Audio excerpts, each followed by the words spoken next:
The survivors cut the flesh off the dead amid much torment and soul-searching, and laying the thin strips of frozen flesh aside on a piece of sheet metal, each of them finally consumed their piece when they could bear to. This is what one of the survivors of one of the most unbelievable survival stories told many years after it happened. Today he's a doctor, but back then he was just a med student and rugby player on his way to a tournament. While flying over the Andes in bitter cold weather, the plane he and 44 other passengers were flying in crashed into the mountains. And this is where our story begins. Welcome to the Mysteries of Latin America podcast, where we tell the whole world about the myths, legends, and mysteries that happen in North, Central, South America, and the Caribbean. If you haven't already, consider subscribing to the podcast wherever you're streaming it today. My name is Andrew Colon, and in this episode, I tell a story that stayed with me ever since I was a little kid and first heard of it. It all started on October 12, 1972, when the Uruguayan Old Christians rugby team set out on a chartered flight from Montevideo, Uruguay to Santiago, Chile. The team was excited as they, along with family members and friends, boarded the Fairchild FH-227D aircraft. Their destination was a friendly match in Chile, a journey that should have been routine and uneventful. But nature had other plans. Unexpected turbulence led to a tragic crash in the heart of the Andes Mountains, leaving the survivors stranded at an altitude of over 12,000 feet, a little over 3,600 meters. The wreckage of that plane became both a shelter for those who managed to escape the initial impact and a tomb for those who didn't. Upon impact, the passengers faced immediate challenges, including tending to those who had serious injuries, limited resources, and extreme cold. With no immediate rescue in sight, the survivors had to ration what little supplies they had, including chocolate, wine, and a little bit of food that remained from the plane's provisions. They faced a cruel reality, a desolate, frozen wilderness stretching as far as the eye could see. There were 33 initial survivors, and then an avalanche and starvation claimed more lives one by one. The harsh conditions of the Andes made any hope of rescue seem increasingly distant. Despite the harsh conditions, some members of the group set out on foot in search of help.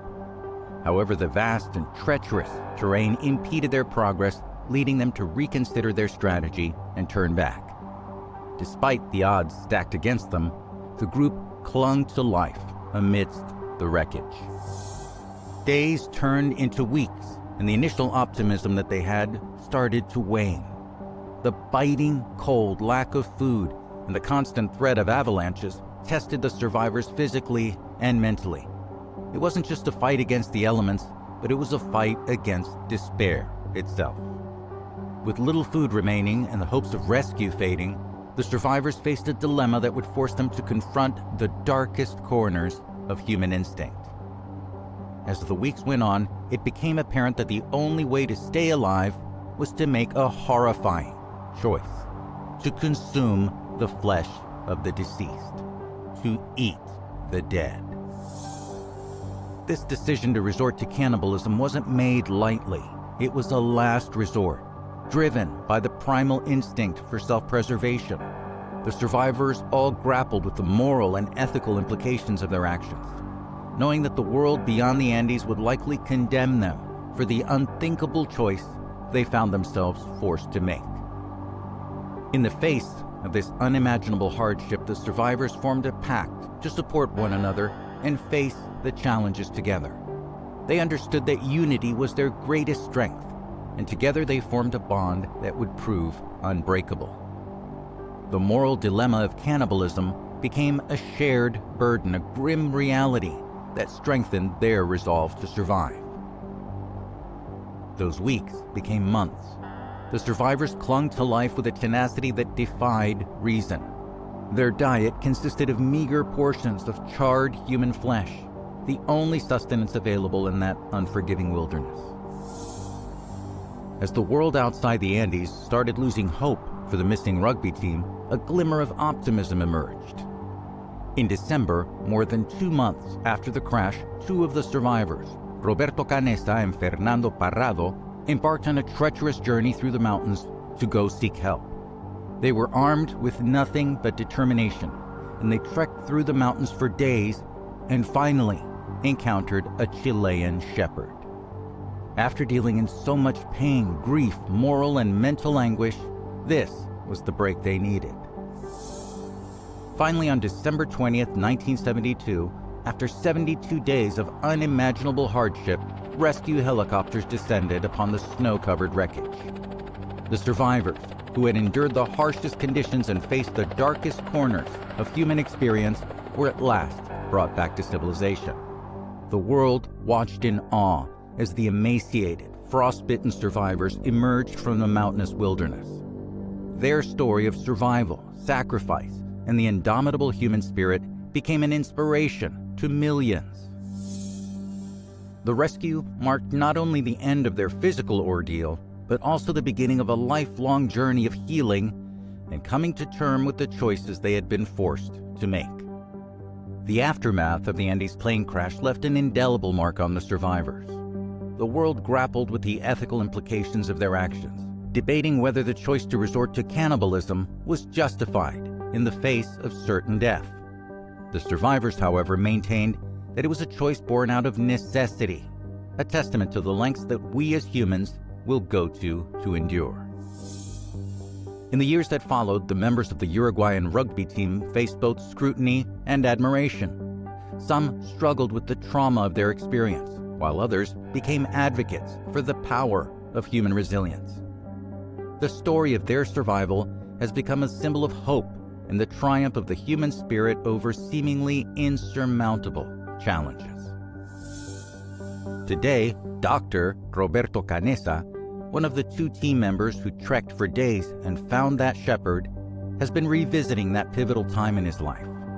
Canessa remembered the crash in which 16 of 45 passengers and crew members stayed alive in freezing conditions by eating the dead, according to a Today Show interview. He said, "I thought I was going to die." The segment was partially spurred by Society of the Snow, a thriller about the harrowing disaster that's set to stream on Netflix starting December 15th in the US. When he saw the film, Canessa said, "I was immersed in that place again. I was back to the fuselage." Canessa was a 19-year-old medical student when his plane crashed and said this about his decision to eat the dead. "I thought if I would die, I would be proud that my body would be used for someone else." Canessa also said that something his mother told him long before the crash helped save him as he faced almost certain death up there on that mountain. It was when he and his mother visited the mother of a friend who had recently died, and his friend's mother was absolutely devastated. Canessa's mother then said to him, "If one of my children died, I couldn't make it through life. I would die of sadness." Roberto said he had to go back and tell his mother, "Don't cry, Mama. I'm alive." Today, Canessa is a pediatric cardiologist, and he still keeps in touch with other survivors from the crash.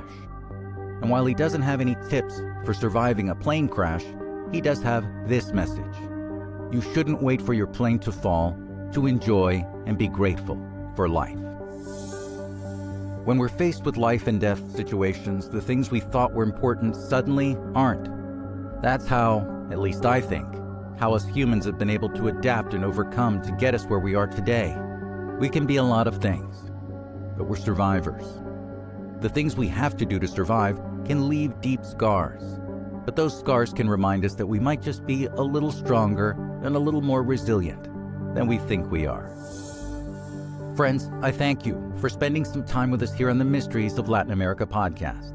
We'll have another episode for you next week, bringing the myths, legends, and mysteries of Latin America for the whole world. I'm Andrew Colon. Adios.